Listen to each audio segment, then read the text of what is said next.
fui, de alguma forma, escritor, né? Eu sempre escrevi poesias, contos, editei revistas de literatura e fui responsável por uma editora. Antes de trabalhar com propaganda, eu estudava engenharia e fui diretor de uma fundação, chamava Fundação Casa das Crianças de Olinda, e nessa fundação nós tínhamos um trabalho bem diversificado. Eu corria os grandes eventos culturais do Brasil, levando a cultura popular nordestina, levando a literatura de cordel, os repentistas, a xilogravura para esses eventos. Festival de Cinema de Gramado, Festival de Cinema de Brasília, Niterói, a SBPC. Você é um inquieto criativo. Sim, exatamente. Exatamente. Isso em que época que era? Isso estamos falando de 1977 a 1980, já como publicitário, mas eu como publicitário não abandonei a atividade cineclubista, a atividade cultural, né? Até 1987, praticamente 10 anos, mas aí a partir de 83 já trabalhando como publicitário, porque o que ocorreu foi quando eu me vi desempregado, eu era engenheiro, mas não era, e o que eu sabia fazer de verdade era que você se formou? Era escrever. Engenharia de pesca, na Universidade Federal Rural de Pernambuco. Sim. E aí eu fui convidado para trabalhar numa agência, eu dei muita sorte, né? Porque era uma agência, na época, em Recife, das maiores, e com uma equipe muito boa, e tive pessoas que me deram muita força, e tive uma condição até de ganhar, na época, um prêmio um pouco importante, com uma campanha para uma fábrica de sucos, né? Maguari, na época, com anúncios de revista, e isso me deu uma possibilidade de, muito rapidamente, eu deixei de ser empregado. O dono dessa agência, por causa de uma circunstância, de uma situação que eu considerei que não era boa e fiz um certo enfrentamento, o cara me mandou embora e ocorreu que os clientes dessa agência me deram força para eu abrir uma agência, e acabando que eu abri o meu primeiro negócio, tendo como sócio essa parte da equipe dessa agência que eu trabalhava, que era a Coarte Norton, e já abri a agência com alguns clientes muito fortes no mercado, inclusive o Marco Maciel, na época governador, tinha um projeto que eu estava tocando e ele foi uma pessoa que me ajudou naquele momento, né? Então, na época, qual era o perfil típico do cliente? Olha, o Recife é um mercado que tem uma cultura. O Pernambuco sempre teve uma cultura muito forte de propaganda, né? A gente tem uma coisa que é bem curiosa, porque aqui em Minas Gerais tem uma tradição contrária, né? Essa questão do mineiro trabalha em silêncio, mineiro não gosta de propaganda. Então, na época que eu comecei na propaganda, eu diria que foi uma época onde surgiram, talvez o Brasil o Brasil sempre teve, né? Mas naquela época o Brasil tinha uma das melhores, ainda era na ditadura, mas o Brasil tinha uma das melhores publicidades do mundo, né? Quando eu comecei, você tinha o Oliveto, o Oliveto já fora, saindo da DPZ, você tinha a DPZ com o Alívio Petit Zaragoza, você tinha o Eduardo Fischer, você tinha esses Justos, o Fischer e Justos, que era uma agência que era formada pelo Eduardo Fischer e pelo Justus. Você tinha o Enio Mainardi, que é pai desse colunista da Veja. Você tinha o Alex Pericinoto, que foi todo... você tinha no marketing o Marcos Cobra, brasileiro. Você tinha grandes nomes da propaganda mundial se destacando na parte do Brasil. Né? Personalidades reconhecidas pelo mercado, eram referências, né, de criatividade. Pois é, e quando você fala no passado, né, não eram, né? O Oliveto está aí ainda. Né? Exatamente.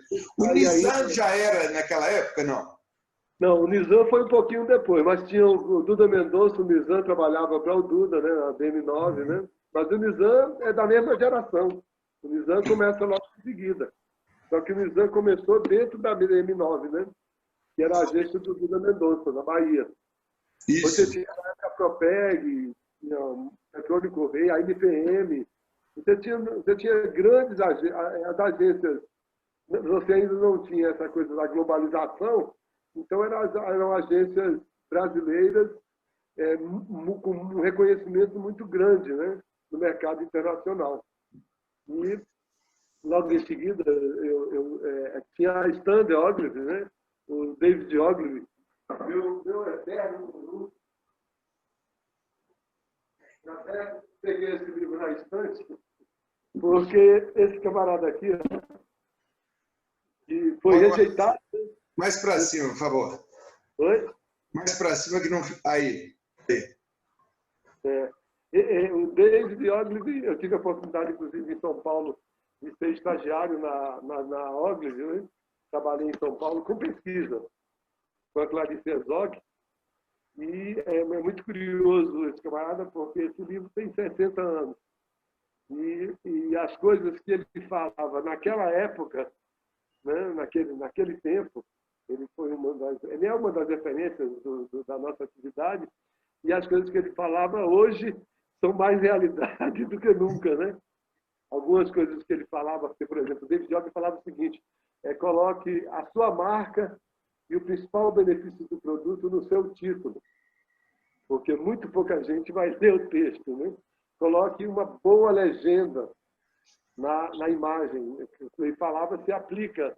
Aí, quando você pensa hoje com essa fragmentação da informação, a importância que tem esses conselhos que ele dava, né, para quem hoje lida, por exemplo, com a internet, você faz uma peça de internet, você tem que impactar na imagem ali, a sua informação tem que ser sintetizada na imagem hoje de forma muito objetiva, mesmo que você esteja expressando um conceito, mas o conceito é a marca, o principal benefício que você entrega com o seu produto, a qualidade que os consumidores reconhecem no produto.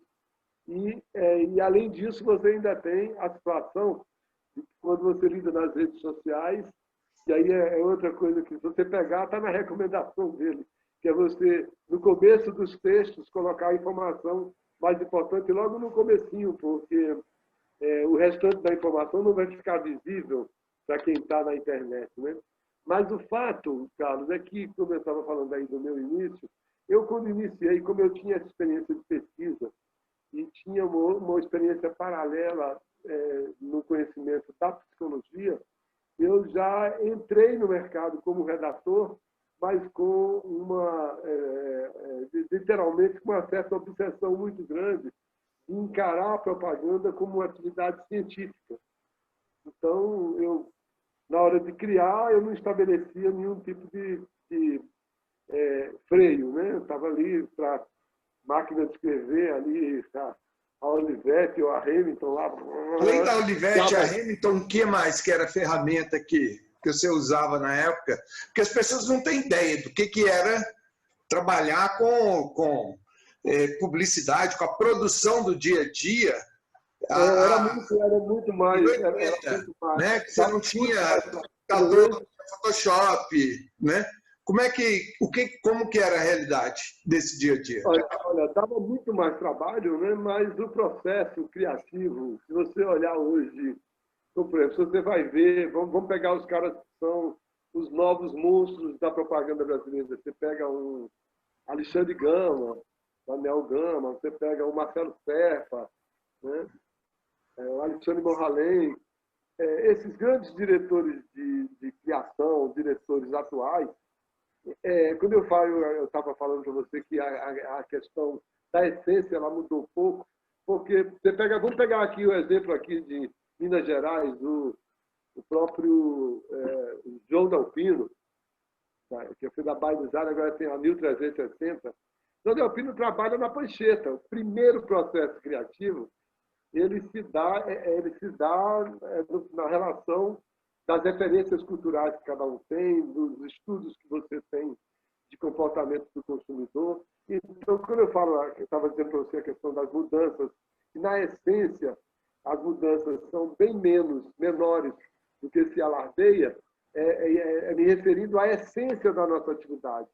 Porque quando você tem a evolução do marketing, né? A partir das décadas de 50, 60, o marketing, mesmo anteriormente, você já tinha algumas marcas, como Coca-Cola, as marcas de cigarro, as grandes indústrias no segmento automobilístico, na eletrônica, né? Você tem aí o trabalho já, literalmente, eu costumo dizer que nessa época, há 100 anos atrás, quando a atividade surge, ela já surge com uma sólida base científica. Quando eu falo base científica, é que logo que surgiu o marketing, foi se consolidando como atividade mais sistematizada, você teve também, junto com o marketing, a pesquisa evoluindo. As pesquisas qualitativas já têm 80 anos que existem. Então, se você pensar que hoje você acumula as informações a partir do que as pessoas expressam nas redes sociais e pode identificar, né, as tendências, antes você fazia isso com pesquisa, né? Então, como eu estava colocando, quando eu entrei no mercado, a minha formação, eu tinha feito muita coisa que envolvia psicologia, cheguei a fazer formação em dinâmica de grupo por causa do meu trabalho de mediação e estudei muito psicologia. Então, estudei análise transacional, né? Logo depois eu fiz parte de um grupo que promovia eventos, eu fiz um curso de leitura corporal com o Ângelo Gaiar, na época, isso em 1980, eu não trabalhava com propaganda ainda, era envolvido nas questões que tratavam da psicologia, e com a exibição de filme, você via que o mesmo filme tinha diferentes percepções de acordo com o público que ele era exibido. Então, quando eu fui começar a trabalhar com propaganda, eu estava lá, criava 10, 20, 30, 40 títulos. Depois que escolhia um, diretor de criação, às vezes amassava tudo, jogava no lixo, dizia que estava ruim, você ficava ali naquela pressão. A pressão sempre foi uma característica e que continua hoje presente na atividade, né? Você o bom profissional de criação, ele não pode jamais se acomodar diante da primeira ideia. E aí eu estava comentando sobre a questão de quando começou, você me perguntou das ferramentas. Então, o que ocorria? Você tinha, naquela época, o modelo da dupla de criação. Isso você tem uma mudança bem grande hoje, porque antigamente você tinha a dupla, você tinha trabalhava sempre um redator e um diretor de arte. O processo criativo começava com o redator e o diretor de arte. Com a evolução da própria metodologia, das metodologias, foi se ampliando o envolvimento das pessoas no processo criativo. Essa é uma grande mudança que foi ocorrendo com o tempo, porque aí você foi envolvendo o profissional de mídia, de planejamento, né? Mas aí, quando você criava a peça, a primeira referência da peça era um rabisco. Às vezes ocorria do diretor de arte, era quem criava o título, o redator que tinha a ideia do layout, mas o primeiro, quer fosse uma peça para mídia eletrônica, para televisão, ou quer fosse uma peça para gráfica, você tinha o que chamava-se o storyboard ali, o rabisco feito à mão, né? E você tinha o que se chamava o RAF. Não sei se você já ouviu falar desse termo. O RAF é um desenho bem grosseiro que você fazia, o rascunho que você fazia, mas aquele rascunho ali, você passava ele para o layoutman, que era um profissional que fazia o layout, aí, em geral, era alguém que tinha que ter a habilidade de ilustrar. E eu tive a felicidade de trabalhar com um diretor de criação que chamava Virgílio Arce Ávila, e esse senhor era um chileno que tinha trabalhado na Ana-Barbera. Então, tem ideia do que o cara era fera. Mas ele, você, para fazer um layout, era muito demorado. Então, o que ocorria? Você tinha que ter uma definição muito precisa do resultado que você ia querer ter. Quer fosse, veja bem, se fosse uma peça gráfica já era assim, você imagine um filme, porque os filmes naquele tempo, na década de 80, todos os filmes das grandes campanhas, eles eram rodados em cinema.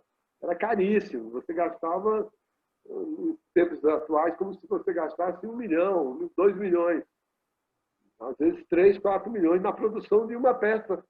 publicitária, porque envolvia equipamentos e um processo de produção caríssimo. Então, você não tinha direito de errar. Não é como é hoje, você faz a cena, você faz...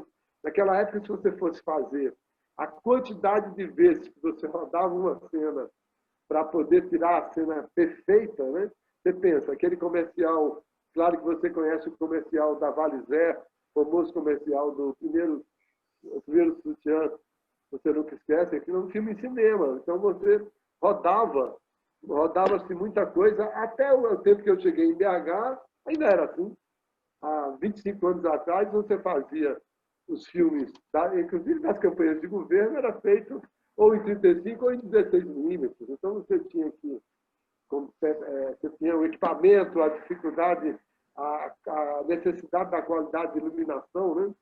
E aí, falando dos layouts, voltando lá atrás... o tempo todo a perspectiva de gasto, né? De controle de gasto. Porque você não tinha essa possibilidade. Filmou, olhou, tá bom, não tá, vamos refazer, né? E gravar 10, 20 vezes a mesma cena, isso ficaria caríssimo. Isso. É inviável. Você ensaiava muito, né? Mas aí, falando da parte gráfica, o que ocorria? Você fazia aquele RAF, o cara aprimorava o RAF, aí escolhia a fonte, escolhia a referência de foto que ia ser usada para ilustrar aquele anúncio, que passava um conceito, definia a diagramação. Aí tem algumas coisas que, quando eu falo questão de mudança, o que ocorre? Quando você observa determinados conceitos da atividade, eles foram só se aprimorando. Mas você, há 40 anos atrás, você já tinha, por exemplo, na questão do design, a necessidade do alinhamento, de você dar unicidade a uma peça. E isso era aquela coisa que você fazia no alinhamento. Só que, antigamente, era o quê? Era a régua paralela na prancheta, a letra 7, era muito complicado, né? Porque você tinha aquela caixa cheia de letra 7, você tinha que ter alguém com aquela habilidade, que aí você tinha o arco finalista, né? Que ia lá e com a régua paralela ali, colava as suas letrinhas, fazia aquela... Aí, em geral, você nunca tinha a letra 7 que estava o tamanho exato que você precisava. Então, você montava o título, mandava, às vezes, na maioria das vezes, as agências grandes tinham um laboratório de fotografia dentro da agência e fazia o que chamava-se de fotoletras, né? As agências menores não tinham, então você tinha as empresas terceirizadas, fazia fotocomposição e a fotoletra. Então, você mandava, para finalizar, você mandava aquilo para fora, vinha, e aí você colava tudo ali. A única coisa que se buscava um jeito de fazer que não dependia de terceiros eram os encartes dos anúncios com preço, porque sempre isso continua sendo assim. Você tem o varejo é um segmento que fica esperando. Hoje em dia, com a mídia impressa em decadência, isso caiu um pouco em desuso, né? Então, você ficava esperando o concorrente mandar para o jornal, tinha sempre alguém que vazava para você colocar um preço menor e o preço era finalizado ali, se projetava o preço para ser finalizado com o tamanho de fonte que desse, né? E aí, quando ia imprimir, ainda tinha que fazer o fotolito, aí tinha que abdecar o fotolito, porque o fotolito saía cheio de falhas. Era bem mais lento o processo, né? Era bem mais lento, trabalhoso. Agora, tem um detalhe que Você teria como fazer um paralelo entre tempo de produção nesse período e hoje? O que acontece? Hoje você me pediu um anúncio agora para a noite, para eu te entregar 8 horas da noite. Daqui a 2, dependendo do que seja o anúncio, geralmente um pedido desse tipo é sempre um pedido de algo para varejo, né? Então, você, daqui a 2 horas, ele está pronto para você olhar, aprovar, e se você quiser modificar alguma coisa ou tudo nele, é tudo muito rápido, né?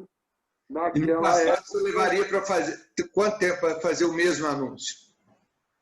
Naquele momento, se você tivesse um laboratório de fotografia, primeiro porque o layout era manual. Então, o layout tinha que ter alguém que fizesse a ilustração. Era muito usado o que se chamava de banco de referência. As agências, era uma coisa muito maluca, as agências tinham aquelas prateleiras, e mais prateleiras com revistas de tudo quanto era lugar, Cruzeiro, Manchete, revistas internacionais, revistas velhas, que você procurava ali uma foto que pudesse expressar o que você estava querendo, a referência de imagem que você estava querendo, às vezes para evitar que tivesse que fazer a ilustração, que a ilustração era ainda mais demorada, mas tudo isso, para poder ser apresentado para o cliente, era unificado. Né? Então, você tinha que fazer a fotoleta, escolher a imagem, montar, às vezes montava muito maior, em função do que você tinha disponível de referência, e você mandava isso para o estúdio de fotografia e voltava. Aí você montava naquelas pranchas com a apresentação, sempre foi uma coisa importantíssima, continua sendo na nossa atividade, a apresentação que você dá à sua campanha para o cliente, né? E aí tem uma coisa que é muito curiosa. Todo mundo não é só o pessoal da geração antiga, das gerações atuais também a gente percebe isso. O que acontece? Reconhecidamente no mundo, a qualidade criativa ela decaiu. Ela se perdeu porque você tem gerações e mais gerações que acham que a tecnologia resolve tudo. Esse é um ponto. E o outro ponto é que não só a tecnologia resolve, como o que ocorre? Naquela época, quem queria trabalhar com propaganda tinha que ler tudo. Você lia, claro que você tinha o seu consumo da literatura do que você gostava, né? Eu mesmo sempre gostei muito de poesia, mas gostei e gosto. Gostava de Garcia Marques, gostava de Saramago, gostava de Júlio Cortázar, os clássicos da literatura, Dostoiévski. Então você lia muito e você lia fotonovela, você lia fotonovela, você lia Capricho, você lia... você tinha que ter a capacidade de... Porque isso não mudou. Quando eu falo aqui, o que ocorre? Você vai ter o melhor profissional. É um processo de aprendizado, né? Não é uma... Você é um melhor profissional de comunicação quanto mais você é capaz de se colocar no lugar do público-alvo que você vai estar direcionando sua mensagem para ele. Né? E hoje em dia, o que acontece? Você foi perdendo o consumo de leitura, o hábito de leitura foi decaindo e as pessoas vão... o próprio processo criativo, como eu estava dizendo, o que acontece? Eu mesmo tenho, desde que foi crescendo a presença do computador, eu tenho permanentes conflitos. Eu digo, não, cara, sua cabeça pensa mais rápido que a máquina, pelo amor de Deus. Não faz o layout direto do computador, não tenha um conceito, desenvolva o conceito, tenha a ideia primeiro, para depois você ir para a máquina, que vai ser mais rápido e mais eficiente. Mas isso não é fácil. Você tem o tempo inteiro as pessoas querendo trabalhar direto no computador. Isso veja bem, você conhece o Cacá Moreno, né? Cacá Moreno, a turma dele, o Cacá é o da Perfil, é um dos grandes do mercado. Ah, sei. O Cacá quer ver rápido, o Cacá quer a criação antes da execução. A turma quer já ir para o computador. Aí o computador, você, em vez de definir um conceito, definir em vez de você ter toda uma concepção estética do que você vai colocar no layout ou até numa produção de um filme, antes de terminar o roteiro, você quer já entra no computador e já fica pesquisando a peça, estudando a fonte, sem ter estudado, definido a fonte antes de ir para a máquina. É um processo que, aí é o que eu digo, você vai para as grandes agências nacionais e internacionais, as melhores peças, as que ganham prêmios, claro que você vai ter exceção, mas elas não são feitas diretamente no computador. Eu tenho um grande amigo, não sei se você conhece, Felipe Hauck é um dos poucos mineiros que tem leão de ouro em Cannes, na parte de design. Felipe Hauck foi durante os últimos 15 anos, ele atualmente está na Pro Brasil. Mas a gente faz muita coisa junto. Felipe Hauck trabalhou comigo. Felipe Hauck ganhou leão de ouro pela UMAP. Foi diretor de criação da UMAP mais de 15 anos e voltou porque não estava aguentando São Paulo. Voltou para BH. O Felipe mesmo é um cara que ele trabalha na concepção. Antes de ir para a máquina, ele faz o RAF, né, o chamado RAF. Entendeu? Então, a leitura que eu faço é de que você teve uma... Não é eu que faço. O mercado tem essa autocrítica de que a qualidade criativa... Claro que isso mudou um bocado, porque o que acontece? Você tem uma realidade onde essa necessidade, esse excesso de informação que a sociedade tem acesso hoje, exige que você seja muito mais objetivo, às vezes, no que você está criando, né? Porque as pessoas já têm informação demais e se você tiver um conceito que seja excessivamente subjetivo, acaba que você não atinge a sua construção de posicionamento que você quer fazer. Como é que foi a sua vinda para Minas? Só retomando um pouquinho a história. Né? O que acontece? Aí, como eu estava comentando, eu empregado muito pouco tempo, eu fiquei 1 ano nessa agência e saí, já montei a minha primeira agência e nessa época eu não tinha formação específica na área e 2 anos depois eu fui para São Paulo e fiz uma especialização na SPM. Na época eu fiz um estágio no departamento de pesquisa da Stanley Ogilvy Matter. E o David Ogilvy já era uma referência. Então foi um momento bem importante, porque eu não tinha comentado isso. Eu tinha feito em Recife ainda todos os tipos de qualitativas. E nesse momento, quando eu fiz, eu não trabalhava ainda com propaganda. Então eu aprendi, antes de trabalhar com propaganda, que todas as grandes campanhas não eram definidas pelos publicitários, mas sim pelos testes que eram feitos e aprimoramento, e muitas vezes se mudava completamente a campanha depois dos testes. Mesmo você já testando os filmes prontos.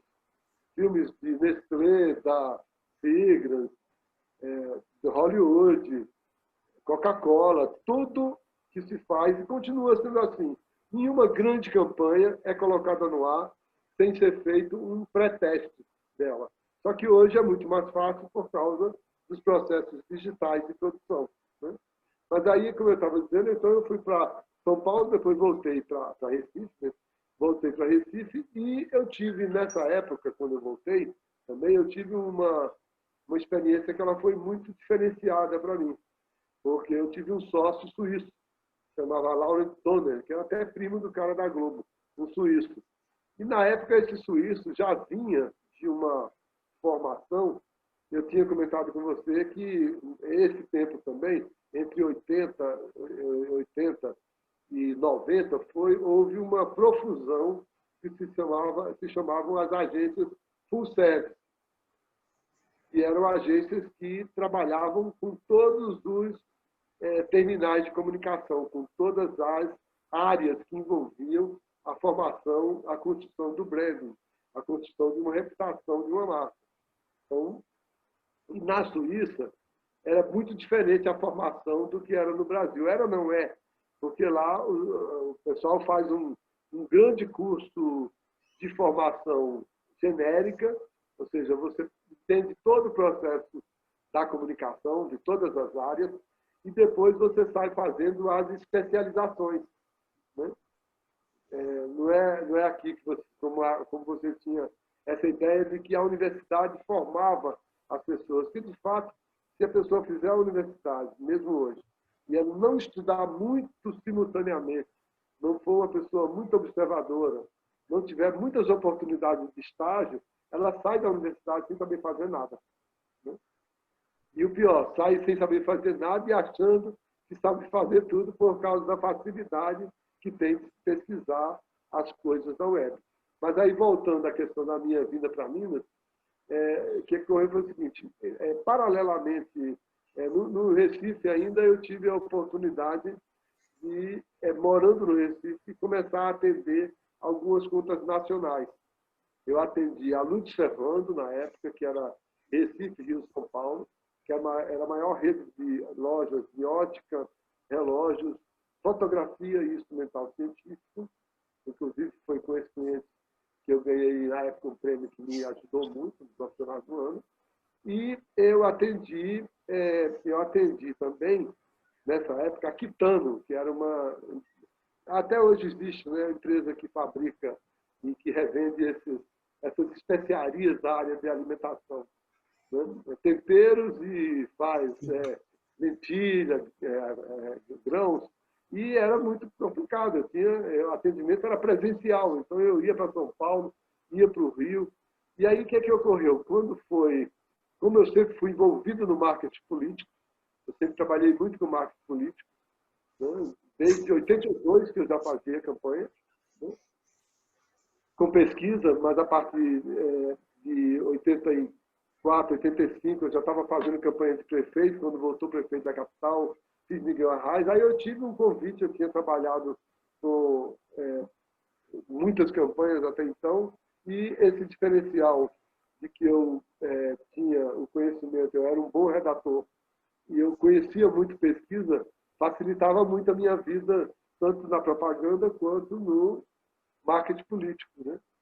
E aí ocorreu que eu fiz sucessivas campanhas grandes, me tornei uma pessoa que era uma certa referência. Eu fiz campanha no Ceará, fiz campanha em Salvador.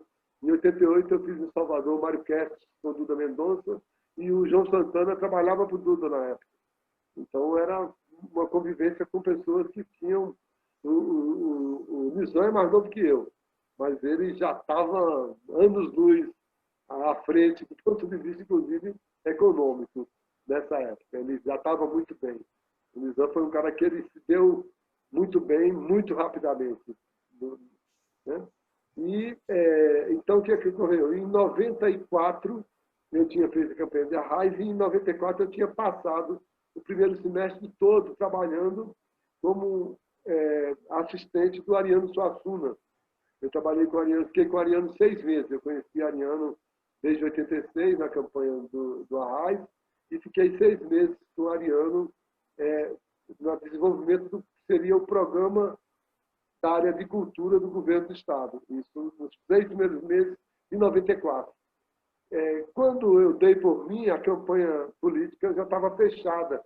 Eu, naquela paixão com aquele trabalho ali envolvente, que era estar com a figura do Ariano, conversando com todos os atores culturais de Pernambuco naquela época, eu não me coloquei para a campanha. E aí eu fiquei fora da campanha de reeleição do Arraes. Eu tinha feito o programa de governo e ia pegar participação secundária no trabalho.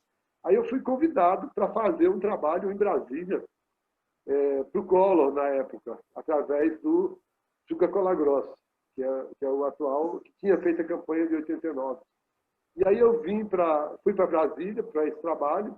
Naquele momento, lá em Brasília, o Juca tinha uma ligação, o Ibope tinha uma ligação com a campanha aqui do Hélio Costa, candidato a governador, em 94, e eu comecei, em junho de 94, a analisar as pesquisas aqui.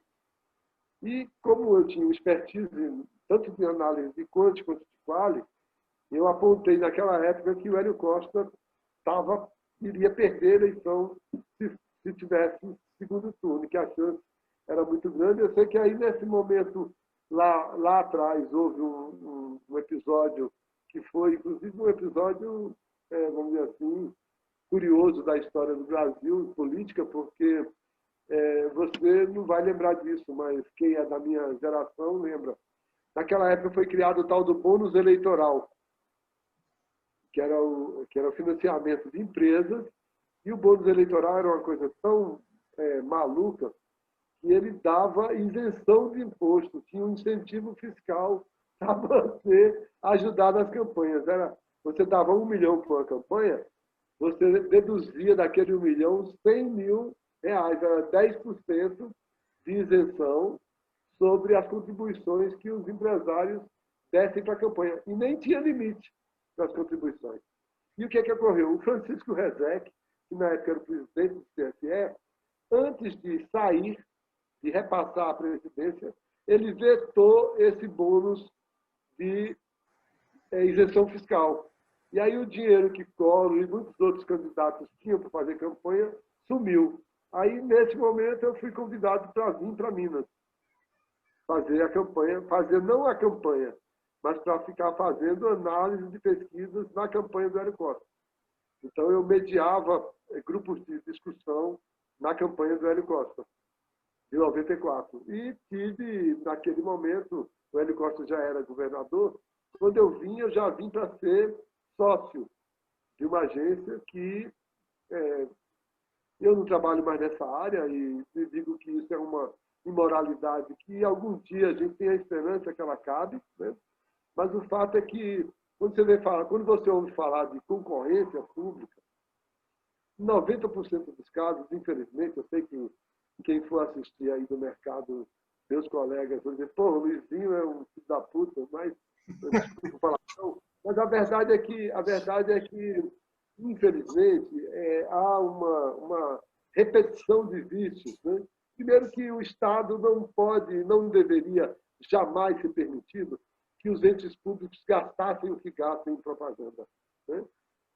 Se isso já era real antes, hoje mais ainda, porque antes você ainda podia dizer assim que é óbvio que um governo, uma prefeitura, uma estatal, ela deve sim tornar transparente as suas intenções e até para que a sociedade possa exercer a crítica e divulgar as suas conquistas, mas não ao ponto, jamais ao ponto de massificar de forma que isso se torne promoção pessoal de quem está no governo. Isso é uma coisa que sempre foi errado, continua errado, e hoje, além de errado, é desnecessária, porque você tem as redes sociais, né? Então, eu quando vim, eu tinha esse acordo, né, de virar essa agência que ia atender. Acabando que perdemos a eleição, mas na época eu tinha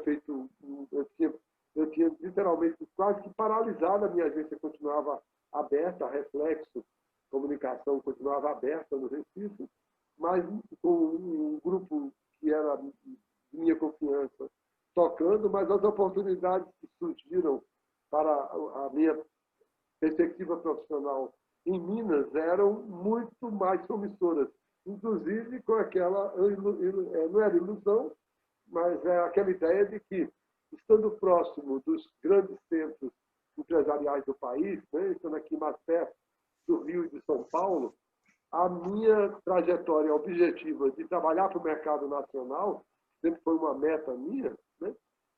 Desde que eu comecei, eu tinha essa meta. A dificuldade que dá você atender um cliente pequeno, dá você atender o grande. Se você tem competência para fazer um bom trabalho para um cliente pequeno, você vai ter para fazer para um grande cliente. E essa circunstância fez com que, mesmo perdendo a eleição, Recife, na época, estava se tornando muito violento. Eu estava com 2 filhos pequenos, tenho 2 filhos, um casal. Minha filha tinha 5 anos e meu filho 2. Então, e eu tive muitas propostas para vir para Minas.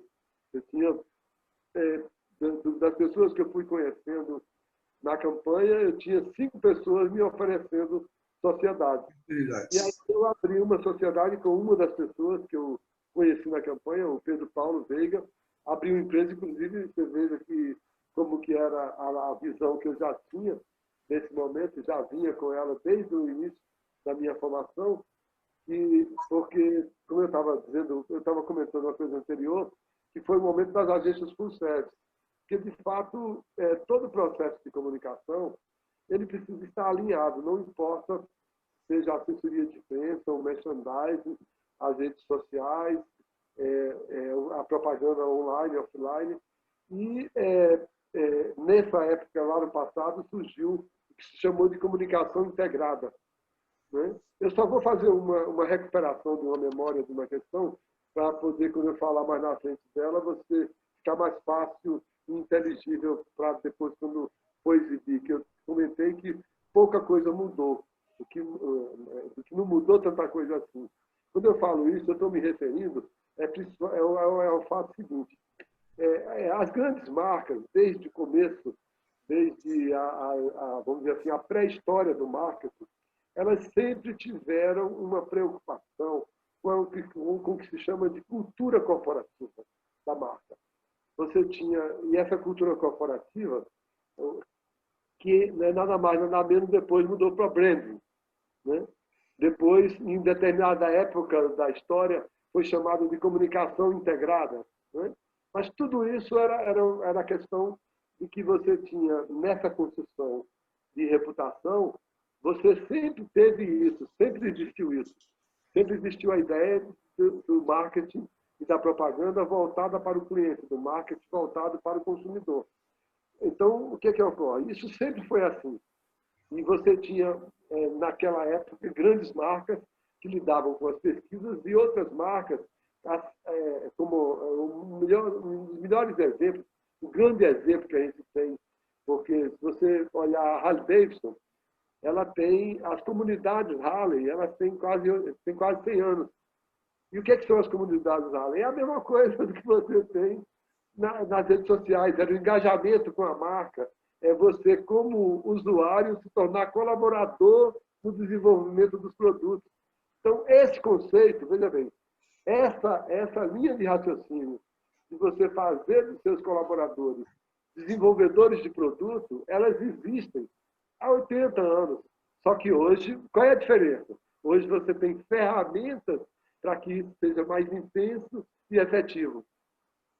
No caso das comunidades Allen, se você pegar a Microsoft, quando ela surgiu, o Bill Gates, lá com a genialidade dele, ele já tinha o que ele chamava dos usuários alfa, que eram pessoas que ele doava os hardware, os equipamentos, os softwares, para serem testados por essas pessoas e aprimorados por essas pessoas no decorrer do tempo, e até hoje funciona dessa forma. Você tem essa relação. Então, o que ocorre? Quando eu falo que mudou pouco, é porque o que ocorre?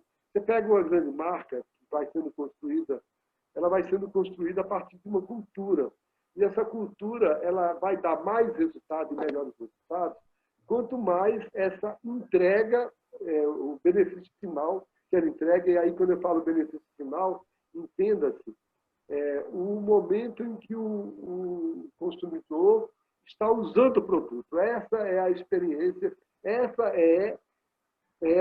é e continuará sendo a grande experiência que vai, no final da ponta lá, ser a responsável pela reputação que aquela marca vai construir. Óbvio que, quando eu estou dizendo isso, as atividades de pós-venda, o processo da assistência técnica, o processo dos saques, da informação ao consumidor quando ocorre algum problema. Então, tudo isso foi sendo aprimorado, né, com o tempo. Então, o que você tinha antigamente, de dizer, né, a propaganda, o produto, ou a comunicação do produto, o marketing voltado para o cliente, hoje você tem um cliente empoderado, no qual você, ao você não fazer a entrega, esse cliente empoderado tem poder de destruir a sua marca em segundos, dependendo da bobagem que você faça. A história é repleta desses exemplos, né? Você deve lembrar da Benetton, que foi uma marca que durante anos e anos construiu uma reputação formidável, depois se descobriu que eles usavam trabalho escravo, né? No caso da Natura, você tem N situações desse tipo, o tempo inteiro acontecendo com essa situação. Quando eu falo da não mudança, é porque o que acontece? A marca precisa ter posicionamento, esse posicionamento precisa ser reproduzido, precisa ser reafirmado em todas as extensões da relação dessa marca com o cliente, sendo que, atualmente, o cliente tem o poder da interação. Aí, a grande mudança é essa. A grande mudança é que o que antigamente era um esforço tremendo, hoje você tem o diálogo. Hoje você tem cada vez mais informação sobre o consumidor, que te possibilita a customização, não só de ofertas, como a customização dos produtos. Mas pense, há quanto tempo que a Nike dá a possibilidade do consumidor construir o seu tênis? Já faz mais de 20 anos, entendeu? Tem muitas atividades que são colocadas como... Hoje, por exemplo, fala-se muito na questão da experiência do usuário, né? Que, na verdade, é isso que você está falando, né? Como se fosse novidade. E, na verdade, esse conceito antigo que você está falando. Né?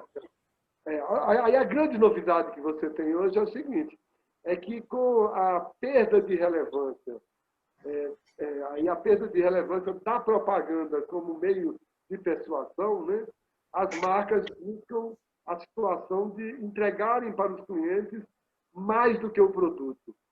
E aí é que é o grande desafio, porque você tem que deixar de fazer publicidade e passar a ser produtor de conteúdo. Aí você tem realmente uma mudança monstruosa, né? E essa mudança monstruosa que exige essa questão multidisciplinar, que exige a diversidade, né? Quando você vê as grandes marcas hoje preocupadas em terem negros nas suas equipes, mulheres, né? Você quando acompanha, se você acompanhar o que está acontecendo hoje a nível macro no negócio da comunicação, uma das principais coisas, além daquele envolvimento que eu falei lá atrás, de você ter todas as esferas de competências e habilidades do negócio envolvidas no processo da criação e do planejamento, você tem essa necessidade também de você ter a diversidade da sociedade representada ali no momento da concepção e do aprimoramento do seu posicionamento. Daí essa questão que você tem nas grandes agências, na UMAP, na Neogama, na marca Ericsson, no WPP, onde você faz no negócio da propaganda, você tem essa preocupação de que nas equipes das agências contemplem a diversidade. Tem que ter bastante mulheres, tem que ter negros, tem que ter homossexuais, tem que ter transexuais, tem que ter o jovem da periferia. As marcas que lidam com o consumo de massa têm até uma experiência hoje muito positiva em algumas agências nesse modelo, né? Que é de você... Por quê? Porque você precisa... esse caldo de diversidade é que te dá a capacidade de produção de conteúdo que vai dialogar com esses públicos de forma que ele vai ter... porque o que acontece? Antigamente, você com a agência, você construía um conceito e você ia trabalhando aquele conceito, aprofundando ele, né? Você vê quantos anos o Bombril passou com Carlinhos Moreno, trabalhando 1001 utilidades, né? Quantos séculos a gente teve o posicionamento sendo construído da Havaianas, né? A evolução... Bailarino da C&A também. Da C&A, perfeitamente. A C&A tinha um emprego quase estável, né? Eram pessoas que tinham um emprego estável, né? Exatamente. Por quê? Porque você tinha esse processo de continuidade da construção da reputação. E isso tinha que necessariamente ser trabalhado em todas as pontas. Isso tudo foi ficando muito mais fácil com a tecnologia. E a mentira, aí é uma coisa que favorece a sociedade, a mentira é o caso de empresas que não respeitam o consumidor, que não entregam o que se comprometem, foi perdendo espaço cada vez mais, né? Então, e aí, voltando à questão da produção de conteúdo, você verifica que, quando se fala de produção de conteúdo, você tem aí as marcas hoje produzindo séries, a comunicação se tornando cada vez mais, ou ela se torna entretenimento, ou ela se torna uma reciprocidade muito mais objetiva, né? Nesse intermédio, você teve o crescimento da força que foi sendo incorporada aos patrocínios, né? as marcas entraram de forma definitiva no entretenimento. Quando você desfruta de uma experiência como o Rock in Rio, e aquela marca te proporcionou aquilo você vai levar para o resto da sua vida, né? E quando você tem o patrocínio do futebol, é um dos grandes exemplos, né? O patrocínio do futebol, inclusive, não só o patrocínio do futebol, como do entretenimento. Aí estamos falando de mudança, e essa é outra mudança que a gente não pode deixar de... Nem não pode. Ela é a grande mudança, que são as métricas, né? Porque sempre houve a preocupação. A minha campanha vende, não vende, vendeu, deu resultado, não deu. Né? Com o processo da digitalização, da transformação digital, você vai ter um cenário onde você controla absolutamente todos os parâmetros de resultados que uma campanha proporciona. E isso torna a posição do criador, do planejador, dos donos de agência muito mais difícil. Né?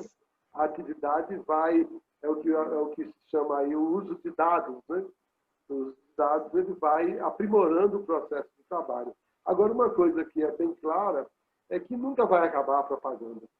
A boa propaganda nunca vai acabar. Até aproveitando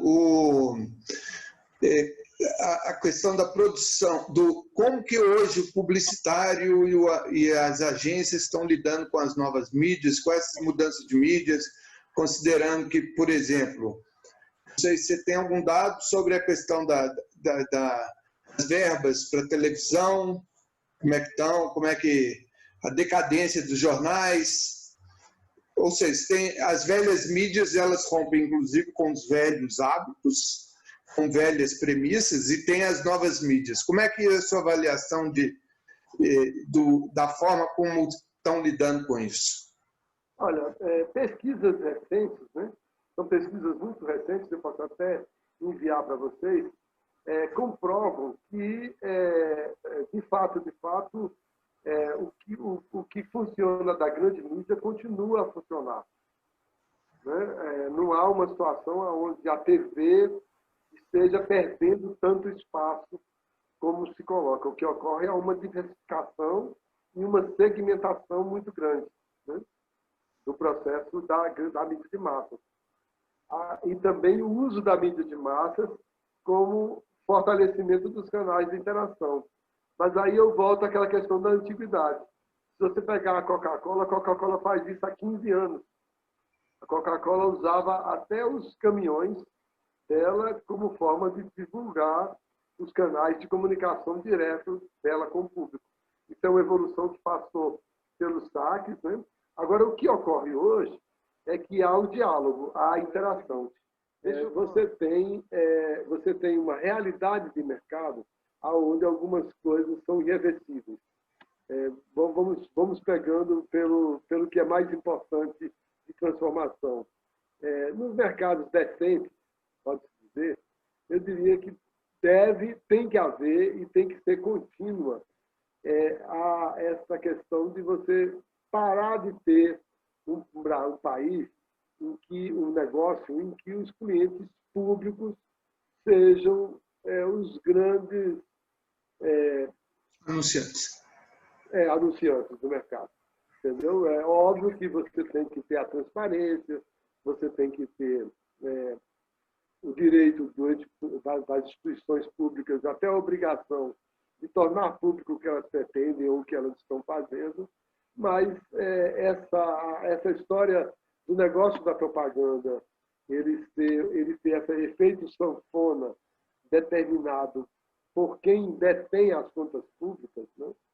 É uma coisa que ela não é positiva para o mercado, porque a gente estava falando da questão dos jornais, por exemplo, quantos anos você teve a mídia impressa sustentada pelo jabá? E o jabá era disfarçado através do nosso negócio. Né? Quantos anos você não teve os governos pagando suas campanhas políticas para as agências e para fornecedores através dos governos, com a agência sendo um intermediador? Porque esse modelo foi que acabou gerando essa crise que o mercado vive hoje. porque durante muitos anos você já tinha uma transformação muito grande no mercado, onde muitas vezes a solução melhor de comunicação do cliente passava por uma infinidade de outras ações que não a mídia tradicional, e insistia na mídia tradicional por causa da questão da comissão de 20% de veiculação. E esse modelo de negócios acabou gerando uma situação onde, tanto nos clientes públicos quanto nos privados, se considerava que a remuneração da agência, você não vendia consultoria, você não vendia o seu talento, mas você vendia a sua intermediação de grandes verbas. E isso foi cada vez mais só depreciando a remuneração do que, de fato, é a essência da atividade publicitária, que é a criatividade, que é a visão estratégica, que é a capacidade de enxergar as tendências a partir dos comportamentos que a sociedade vai desenvolvendo, né? De se antecipar a essas tendências a partir da sua capacidade de leitura do cenário, né? Isso foi se perdendo. E aí o que aconteceu? Foi surgindo a tal das agências digitais, né? E que, na realidade, é uma grande falácia, porque isso até criou situações onde você tinha negócios, empresas grandes, que tinham uma comunicação na mídia online e coisas completamente diferentes. Uma comunicação onde ela investia milhões e milhões na mídia offline, na mídia tradicional, e uma comunicação completamente diferente no digital. Porque se falava, não, porque o digital tem uma linguagem específica. Olha, tem a linguagem específica, mas a reputação, a cultura corporativa que você deve agregar valor a ela é a mesma. Né? Você não acha que, de certa forma, no começo dos anos 2000, isso, inclusive, foi muito comum no começo dos anos 2000, a conta da Fiat, por exemplo, para a internet, era uma empresa de tecnologia, né? Que cobrava o olho da cara, né? Mas você não acha que, de alguma forma, e não tinha nenhum vínculo com a agência de publicidade, né? Era uma coisa totalmente dissociada, como você está falando. Mas você não acha que existiu uma certa resistência da área de publicidade, assim como do próprio jornalismo, na crença de que não, internet é meio de comunicação e não tecnologia? Porque isso, inclusive, era uma coisa que me incomodava profundamente nessa época, que eu recorri até uma definição do UOL, na época, do que era internet, e que era a rede mundial de computadores, tararau, por aí, né? E eu dizia, não, é mídia, é meio de comunicação. Ao não entender isso, tanto a área de publicidade quanto de jornalismo deixou de ocupar espaço. Virar e falar assim, olha, quem define o que é padrão nessa área somos nós, da comunicação. Aliás, outro exemplo que eu dava, que os banners eram todos formato em pixel, né? 728 por 60, né? E a publicidade caiu numa armadilha em que, nesse momento, o que valia era o clique, né? A campanha tinha sucesso se o internauta desse o clique, né? Nisso, então, quem que definiu o que era parâmetro? Quem que definiu o que era parâmetro para publicidade? O clique. Então, você podia ter 1000 visualizações e não valer nada, né? Porque você não clicou, você não obteve o clique, né? Você concorda que? Sim, sim. Esse equívoco ainda até hoje ainda prevalece, porque até você tem uma máxima que se comenta muito no mercado, que costuma se comentar, porque, como eu estava falando, você veio com essa política de ser remunerado, isso até hoje ainda se faz esse pensamento assim, não, a agência ganha da veiculação. Então, o que vale, que é a criatividade, a visão estratégica, foi sendo depreciado, e, simultâneo a isso, você teve as novas gerações chegando para o mercado dominando esse conhecimento novo, e as agências, durante muitos e muitos anos, fazendo vista grossa e tentando negar essa realidade. Claro que quando você pega as grandes, né, os grandes grupos mundiais, WPP, Macan, Almap, a W Brasil, depois WCGK, depois virou W Macan, né? O Oliveto se associou à Macan Expo, o Nizam com a África. A África foi um estouro no mercado em termos de visão, né? Nizam foi um homem inovador, tanto que ele agora é o quê? Ele é uma urgência. Ele é sozinho, atendendo com algumas pessoas, mas quem comanda é ele, pessoalmente, a Luísa, Itaú, ele tem Natura, ele tem um grupo de grandes contas e atua como consultor. Então, esse modelo que você tinha anterior de uma empresa com 150 pessoas, 200 pessoas, uma estrutura monstruosa, e ainda existe, claro que você tem as contas globais, mas isso foi para o saco. Isso que você falou é a grande raiz de todo o problema. Porque o que acontece? Até hoje, você ainda não tem definido os critérios de remuneração. O que eu estava comentando da máxima que se fala, é que se diz o seguinte, se fala online off money. Você já ouviu falar isso, né? Não. Mas Online off money? Por quê? Porque você tem um excesso de oferta no mercado, de profissionais que se colocam como da mídia online, do digital, e como você tem esse excesso de profissionais e as agências ficaram para trás, a maioria ficou para trás, né, na prestação do serviço mais global, incluindo o digital e o tradicional, você tem uma disputa desigual e há uma situação onde a remuneração... Claro que você tem exceções, mas, na média, a remuneração do digital ela acaba sendo muito baixa. Muito baixa. Claro que eu estou falando no sentido do grosso do mercado. É óbvio que você pegar uma Coca-Cola, um Itaú, as grandes contas, elas trabalham com estruturas que remuneram já razoavelmente. Mas as agências ficaram no meio do caminho entre a mídia tradicional, que já era superada e não atendia mais à necessidade do cliente, e elas ficavam insistindo nesse modelo de mídia, porque ela é que trazia a remuneração mais alta. Você houve um longo período onde você tinha um bom redator, ganhava 150, 200 mil reais por mês. Uma pessoa, um diretor premiado em Cannes, um diretor de criação premiado em Cannes, ganhava tanto que isso foi uma gerações e gerações de profissionais que se destacavam foram se tornando sócios dos grandes grupos de agências mundiais, inclusive não só se tornavam sócios, como incorporavam o nome do cara naquela agência grande que ele já associava. E isso hoje acabou. Isso hoje não tem mais essa... Você tem alguns exemplos ainda acontecendo, mas hoje você tem 15 anos que tem uma empresa que chama Box 1824. Essa empresa, você já ouviu falar dela? Já. Ela foi criada faz 20 anos. Em 2002. 18 anos. Mas um tinha 18, são de Santa Catarina, os dois. E outro tinha 24. Eles descobriram formas de identificar tendências a partir da leitura da internet. Dominaram o mercado na época, se anteciparam a isso.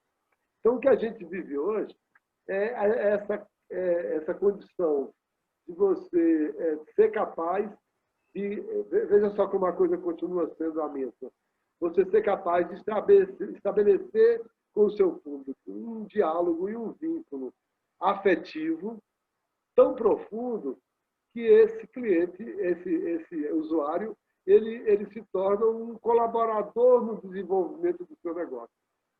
E isso vai sendo, isso é mais... Aí você diz assim, não, mas isso vale para os grandes negócios. Não, isso vale para um negocinho pequeno que está ali. Às vezes, aquele camarada do negócio pequeno não consegue perceber, mas se você olhar alguns negócios pequenos que viraram monstruosos rapidamente, foram negócios se descobriram essa possibilidade do usuário ser... E aí vem uma coisa que é o seguinte, você estava falando dela agora, não é a internet que é a mídia, cada um é a mídia. Cada pessoa é um produtor de conteúdo, né? E cada pessoa é um produtor de conteúdo que, dependendo do conteúdo que ele produz, ele é poderosíssimo, né? A capacidade de conteúdos viralizarem é muito grande. Então, você tem, ao mesmo tempo, você tem essa transformação que é irreversível, porque ela é uma transformação que ela é imposta pelo empoderamento da sociedade para interagir. Né? Não tem mais aquela velha história, que aí você vai pegar destinatário. Né? Comunicação não é o que você fala, é o que os outros entendem. E aí agora a comunicação é o que você fala, é o que os outros entendem, e a gente, com todo o nosso esforço, com toda a ciência que você tem na comunicação, com todo o investimento em pesquisa que as marcas fazem, o máximo que você consegue hoje é ter influência sobre a reputação que a sua atitude vai fazer com que os consumidores construam da sua marca. Então, o nome da minha agência, eu sou uma empresa muito pequena hoje. Eu já tive aqui, com a minha agência anterior, a Fúria, com a Vitória, já tive 60 funcionários, atendi uma pancada de conta pública. Hoje o meu negócio é muito pequeno, mas o meu negócio já tem 10 anos. E a minha agência chama Glória Comunicação Humana. E o Glória e o Humana, o nosso posicionamento, vem da percepção, primeiro, o seguinte, de que as pessoas, cada pessoa, cada cidadão, né, cada consumidor, cada usuário, ele quer ser uma celebridade, mesmo que seja no seu grupo mais restrito. Ou seja, ele quer ter a palavra e quer ser reconhecido no seu protagonismo.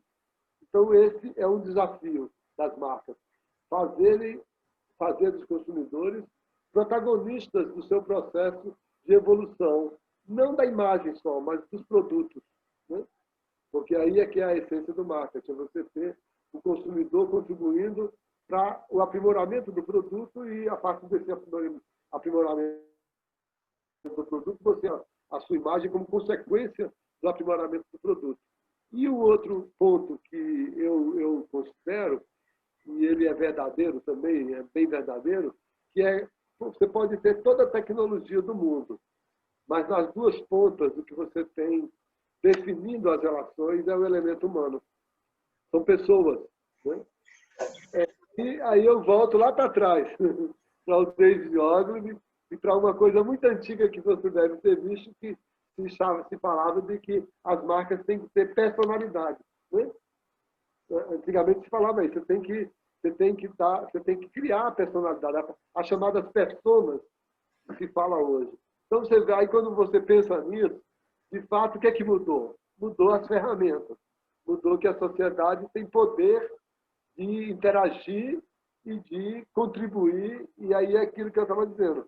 O máximo que a gente consegue, com todos os investimentos, é influenciar positivamente na reputação que a sua prática de mercado vai construir de imagem para o seu negócio, para a sua marca. É assim com o governo, é assim com a Coca-Cola, é assim com a padaria da esquina.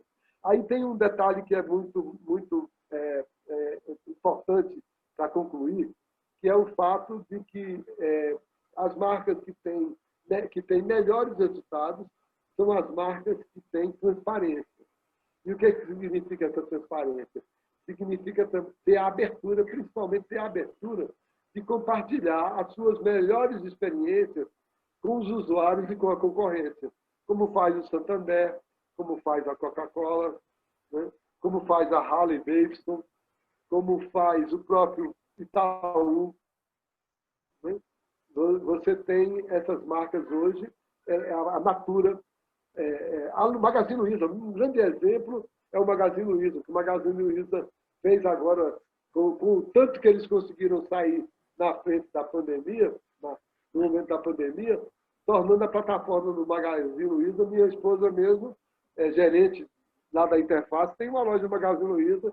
Chega nessa época, agora ela vende que só, ou seja, ela transformou, ela colocou a plataforma dela à disposição de milhares de concorrentes pelo Brasil afora, e milhares de concorrentes, e deu a alternativa de virar uma fonte de renda complementar para os seus usuários. Ou seja, é esse o modelo. Você tem que ter essa capacidade de trazer o seu cliente para dentro do seu negócio.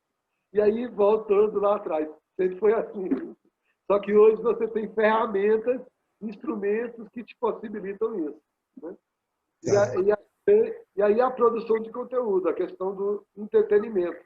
Quando você entra na vida de um consumidor, trazendo conteúdos que têm relevância para ele, independente dele estar consumindo o seu produto, aí o vínculo dele com a sua marca vai fazer com que o preço não seja mais o fator de maior influência na decisão de compra. Essa coisa que você já tem, inclusive, há algum tempo colocada, por exemplo, consumidores, pelo menos 30% dos consumidores, por exemplo, preferem marcas que têm um posicionamento ambientalmente correto. Se uma marca compromete a sua reputação eticamente, ela é destruída do dia para a noite. Um exemplo bem claro aí para a gente aqui de Minas Gerais é o que é que vai virar a Ricardo Eletro, né? Depois do que aconteceu com a marca. Né? Então, é bem isso. Assim, a gente tem, as mudanças vão continuar, são irreversíveis, e o pior das mudanças é exatamente esse empoderamento. Não tem mais, cada vez mais, um espaço para você vender gato por lebre, né? Cada vez mais um espaço para que marcas digam que entregam coisas que elas não entregam. Ele está sendo eliminado, não é nem reduzido. Ele está sendo eliminado. Quais seriam? Positivo para o negócio. Quais seriam, na sua opinião, só para a gente encerrar, as oportunidades dos próximos anos, na sua opinião, para o mercado de publicidade? Bem, é impossível continuar a pensar o negócio da publicidade dentro do modelo da mídia tradicional. Né? É preciso que você integre todos os canais de mídia e tenha essa percepção de que os canais de massa eles são ferramentas de aprofundamento desse diálogo que tem que existir para envolver o usuário na evolução do seu negócio. Esse é um ponto. E aí você tem a questão de que esses conteúdos da mídia, eles no formato do comercial tradicional, ele perde espaço para os conteúdos de entretenimento que as marcas geram, que passam a fazer parte da vida das pessoas. O que fica da propaganda? Fica a propaganda, o que aí também é que é a coisa mais antiga que você tem da face da terra da propaganda, que antigamente você tinha a mala direta.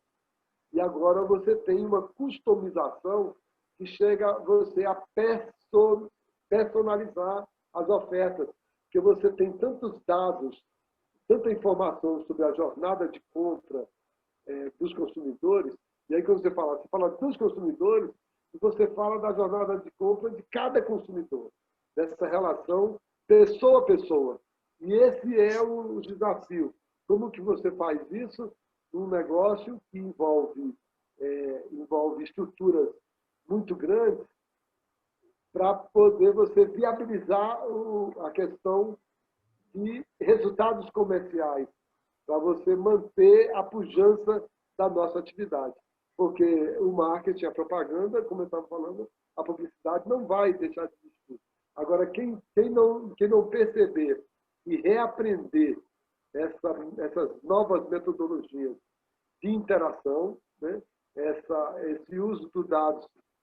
E aí a gente, quando fala disso, você está falando desde o carro, né? Que o cara vai lá e constrói o carro do jeito que ele quer, as marcas hoje todas oferecem essa possibilidade, a roupa, ao tênis, né?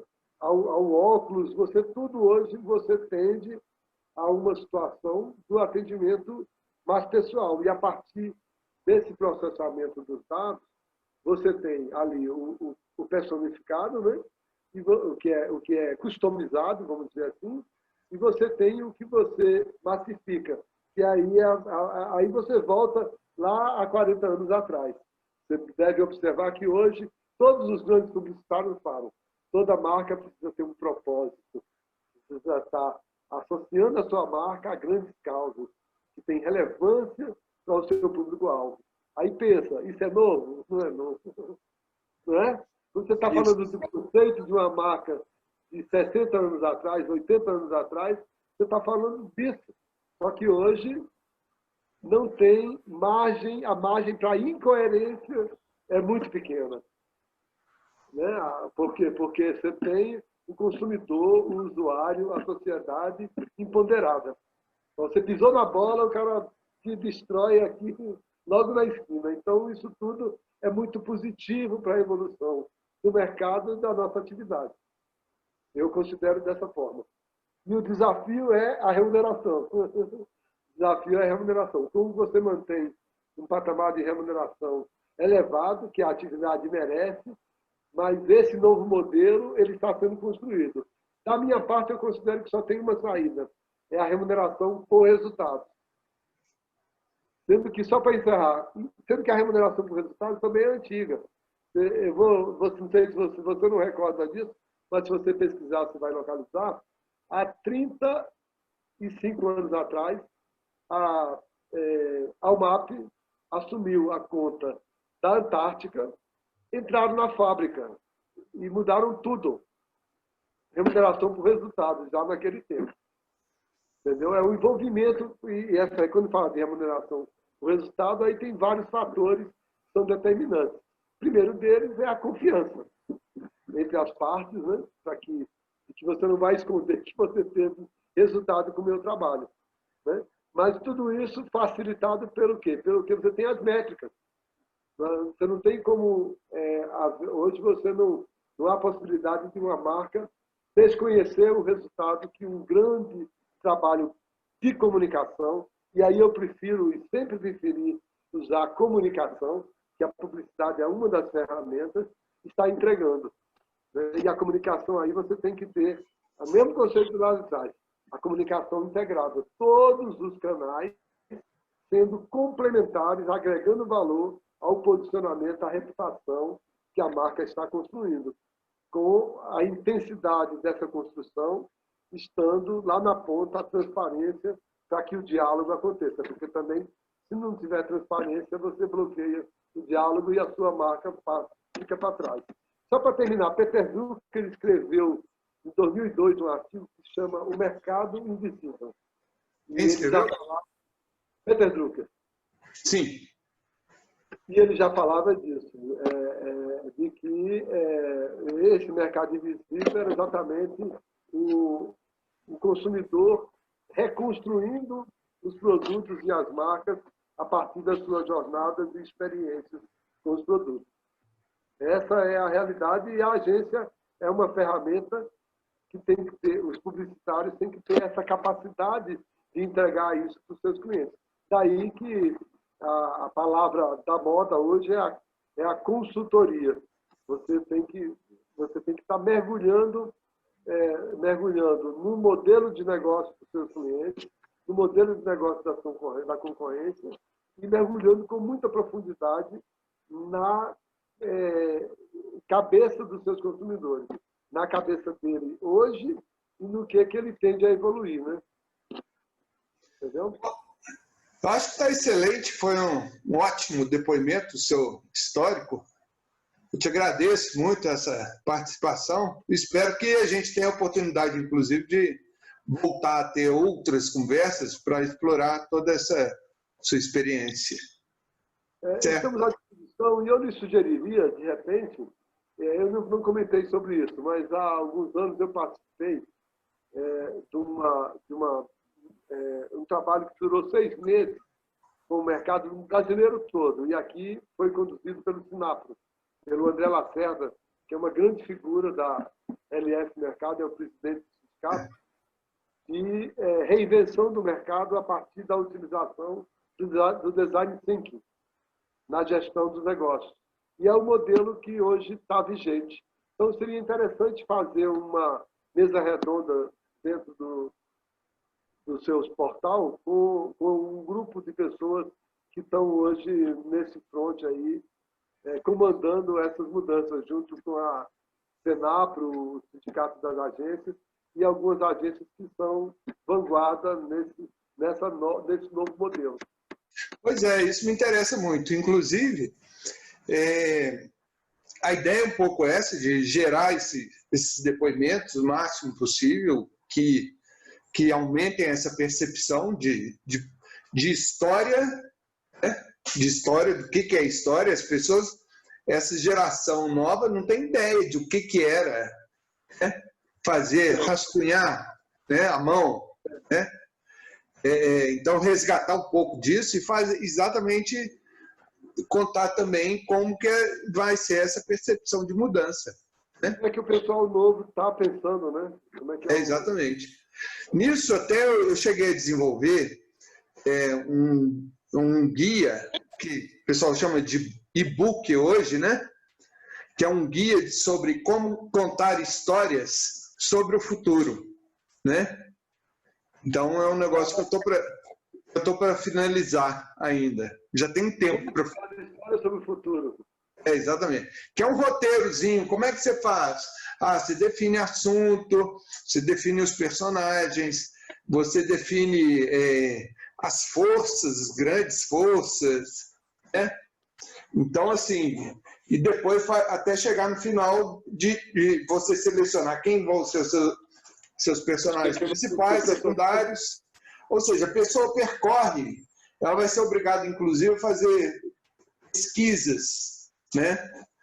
De contexto, né? Entender, né? No fundo, um futurista faz isso. Ele vai pesquisar uma tecnologia nova, como é que ela surge e como que ela vai impactar lá na frente, né? A gente não comentou sobre isso, mas estava falando da inteligência artificial. E aí, dentro da inteligência artificial, você tem a neurociência e as redes neurais, né? Só que isso também não é novo. Você tem a utilização da inteligência artificial e da neurociência e das redes neurais, são práticas que você já tem mais de 20 anos. Mas tudo isso está relacionado com essa percepção de você poder estar cada vez mais gerando produtos que as pessoas já estavam